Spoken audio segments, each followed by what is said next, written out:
పూర్తి స్థాయిలో వాళ్ళు ప్రిపేర్ అయి ఉన్నారన్నమాట.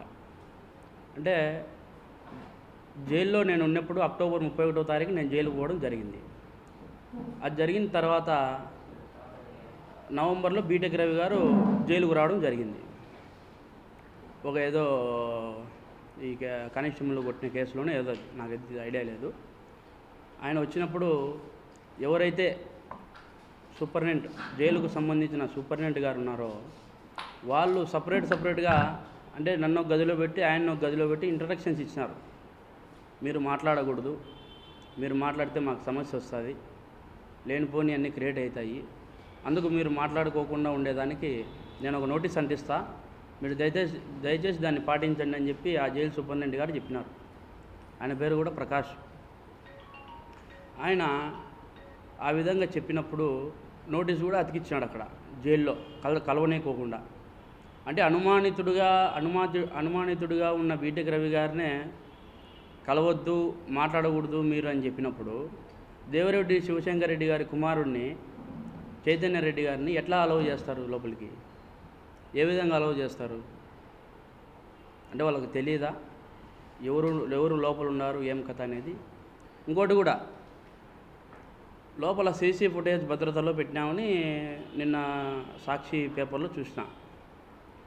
ఇప్పుడు నేను అడుగుతాండా, నేను అక్టోబర్ 31వ తారీఖు నుంచి నేను రిలీజ్ అయ్యేంత వరకు వాళ్ళు ప్రతి ఒక్క రోజు వీడియో భద్రపరచాలి, అంటే ఫీడ్ చేసుకోవాలి. వాళ్ళు ఎందుకు ఫీడ్ చేయలేదు అనేది నేను డిమాండ్ చేస్తాను. దాంట్లో సాక్షిలో వేసింది కూడా ప్రింట్ తప్పు. నన్ను ఒక పక్క నిలబెట్టి గొడవలేయడం నాకు కాదు ఇవ్వాల్సింది. ఒక పక్క జగన్మోహన్ రెడ్డి గారిని, ఒక పక్క అవినాష్ రెడ్డి గారిని నిలబెట్టి వాళ్ళిద్దరి చేతికి గొడ్డలు ఇచ్చి మధ్యలో ఆ ఫ్రేమ్లో భారతిరెడ్డి గారిని, ఆ తర్వాత భాస్కర్ రెడ్డి గారిని, ఆ తర్వాత దేవిరెడ్డి శివశంకర్ రెడ్డి గారిని టటోలను పెట్టాలా. అది ప్రింటే తప్పు. వాడు వేసేవాడు అటేసినాడు కూడా నాకు అర్థం కాలే. అంటే సిబిఐ కోర్టులో కడపకు సంబంధించిన ఒక లాయర్ ఉన్నాడు, చంద్రగుప్త పేరు. అతన్ని కూడా భయభ్రాంతులకు గురి చేసినారు. నువ్వు వాయిదాలకు తిరగకూడదు, వాయిదాలకు రాకూడదు, దస్తగిరి తరపున నువ్వెందుకు అటెండ్ అవుతున్నావు అని చెప్పి భయభ్రాంతులకు గురి చేస్తే అతను నేను వెళ్ళనని చెప్పినాడు డైరెక్ట్గా. నేను వెళ్ళను, నాకు అవసరం లేదు, నేను నా కుటుంబాన్ని పోగొట్టుకోలేను దస్తగిరి, దయచేసి మీరేమనుకోవద్దండి, నేనైతే వెళ్ళలేనని చెప్పి డ్రాప్ అయిపోయిన పరిస్థితి. ఆ టైంలోనే నేను మా భార్యకి చెప్పిన, జడశ్రావణ్ గారి దగ్గరికి నువ్వు వెళ్ళిపో, అక్కడ పోయిన తర్వాత ఆయన వేడుకో, ఆయన సహాయ సహకారాలు అందిస్తాడని నేను విన్నా, నువ్వు వెళ్ళని చెప్పినప్పుడు నా భార్య అక్కడికి వెళ్ళి ఆయన కాలం మీద ఒకటి ప్రాధేయపడింది.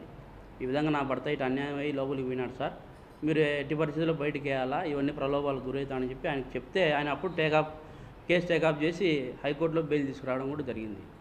చేసిన తప్పును ఆడ లాయర్లు కానీ, అక్కడ ఉండే లాయర్లు, పనిచేసే లాయర్లు కానీ, సిబిఐ లాయర్లు కానీ వీళ్ళందరూ కూడా చెప్తా అంటారు.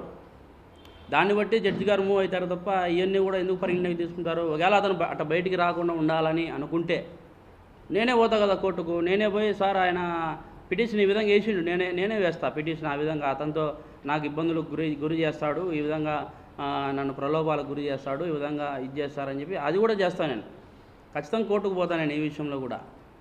అంటే మళ్ళీ పైనుంచి ఇతనేమంటాడు, చైతన్య రెడ్డి నేను కంప్లైంట్ చేసిన అంటాను. నువ్వు కాదు, నీకంటే ముందు నేను కంప్లైంట్ చేయాలా. అది ఈరోజు ఇస్తా, ఎస్పీ గారిని కూడా కలిసి ఈరోజు ఆయన కూడా వాస్తవాలు వివరించి ఆయన కూడా నేను ఈరోజు కంప్లైంట్ ఇవ్వడానికి కడపకు రావడం జరిగింది. అట్లనే ప్రతి ఒక్క అంశాన్ని కూడా నేను చెప్తా. ఒకవేళ దేవిరెడ్డి శివశంకర్ రెడ్డి నన్ను కలవకోకుండా ఉంటే వాళ్ళు ఒక లెటర్ రాయించినారు, ఎవరు జైలు అధికారులందరూ కలుసుకొని, సూపరింటెండెంట్ వారు వాళ్ళందరూ కలుసుకొని ఒక లెటర్ రాయించినారు. అంటే ఫస్ట్ రాయమని ఏం చెప్పిందంటే, నా భార్యకు మతి సీమితం లేదు, నేను జైలుకు వచ్చిన కారణంగా ఆ పాప అప్సెట్ అయింది, మతి సీమితం లేక ఆ పాప ఏం కావాలంటే చెప్తా ఉంది, దయచేసి ఆ విధంగా మీరు పరిగణలోకి తీసుకోవద్దండి.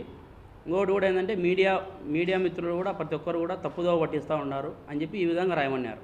దాన్ని నేను పూర్తిగా ఖండించిన. అది ఖండించిన దానికి కూడా సూపరింటెండెంట్ వారు ఏమన్నారంటే, నీకు ఇంటర్వ్యూలు కట్ చేస్తాము, నీకు ఫోన్ అంటే ఇంటర్వ్యూలు అంటే ములాఖతులు కట్ చేస్తాము, ఫోన్లు కూడా పోకోకుండా నీకు కట్ చేస్తాము, నేను ఒక పనిష్మెంట్ గది, ఆల్రెడీ నేను ఉండేదే పనిష్మెంట్ గదిలో, వాళ్ళు చెప్తా అంటారు ఒక సపరేట్ సెల్ ఇచ్చి పెట్టినామని చెప్పి. సపరేట్ సెల్ అంటే ఎట్లా ఉండాలి అది? ఎవరైనా జైల్లో కొట్టుకుంటే, ఎవరైనా వాయిదాలకు పోయినప్పుడు ఒకవేళ ఈ చైన్ తెంపుకొని పారిపోతే బేడీలు అట్టోళ్ళకు వేసే పనిష్మెంట్ దాంట్లో నన్ను వేసినారు.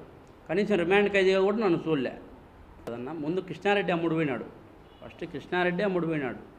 ఇంకోటి చెప్పాల్సిన విషయం ఏంటంటే, ఒకవేళ సునీత గారు కానీ రాజశేఖర రెడ్డి గారు కానీ చేయిస్తే సిబిఐ సంస్థను, కోర్టును, న్యాయస్థానాన్ని ఎట్లా ఆశ్రయిస్తారు వాళ్ళు?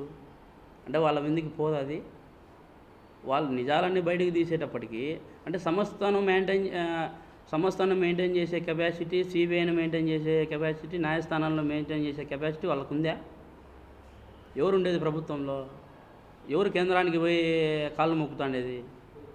ఇక్కడ ఎంక్వైరీ వీళ్ళ వాళ్ళని పిలిస్తే, అవినాష్ రెడ్డిని పిలిస్తే అప్పుడే ఫ్లైట్కి పోయి అక్కడ కూర్చొని కాళ్ళు పట్టుకోవడము, ముక్కోవడము అవన్నీ చేస్తూ ఉంటారు. అది పూర్తిగా గుర్తించాలనేది కోరుతాండ. నేను చేసిన తప్పు, దాన్ని ప్రాయశ్చితంగా పశ్చాత్తాపడి అప్రూవర్గా మారినా. ఎందుకు అప్రూవర్గా మారినా? నేను చేసిన తప్పు కాబట్టి. ఎందుకంటే నేను ఒకప్పుడు ఆయన దగ్గర నేను డ్రైవర్గా పని చేసిన, ఆయన కూడు తిన్నా, ఆయన పెట్టిన రూపాయి నేను తీసుకున్నా. కానీ నేను వీళ్ళతో చేతులు కలపడం అది తప్పే, నేను కాదని చెప్పలే. డబ్బు కోసం నేను పోయి చేసిన తప్పే. తర్వాత తప్పుని తెలుసుకొని పశ్చాత్తాపడి అప్రూవర్గా మారినా. అయితే నాకు ఐడియా లేదన్న. అంటే అది ఫుల్ తాగి ఉన్నాము ఆ టైంలో. ఎవడు వీడియో కాల్ చేస్తున్నాడో ఎట్లా చూస్తాం? అంటే మేమేంది సినిమాకి కాదు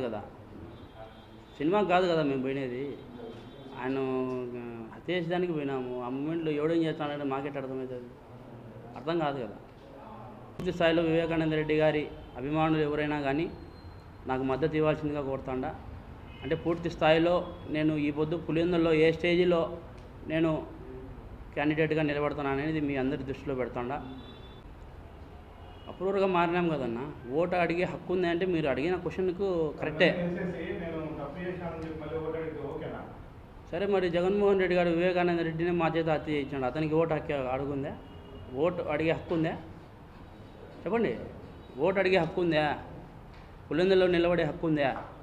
నేనన్నా మర్డర్ చేసి ఈ విధంగా అప్రూవర్గా మారి, నైనా నేను చెప్పింది వాస్తవాలు నాయనా, నేను అబద్ధాలు చెప్పలేదు, ఇది ఉండేటోళ్ళు వీళ్ళు, చంద్రబాబు నాయుడు గారి చడోళ్ళు కాదురా నాయన, వీళ్ళు ఉండేది అని చెప్పి వాస్తవాలు చెప్పినందుకు ఈ పొద్దు ఖచ్చితంగా ఓటు అడుగుతా నేను. అది చేయించిన జగన్మోహన్ రెడ్డి గారిని ప్రశ్న వేయండి మీరు, నన్ను కాదు వేయాల్సింది.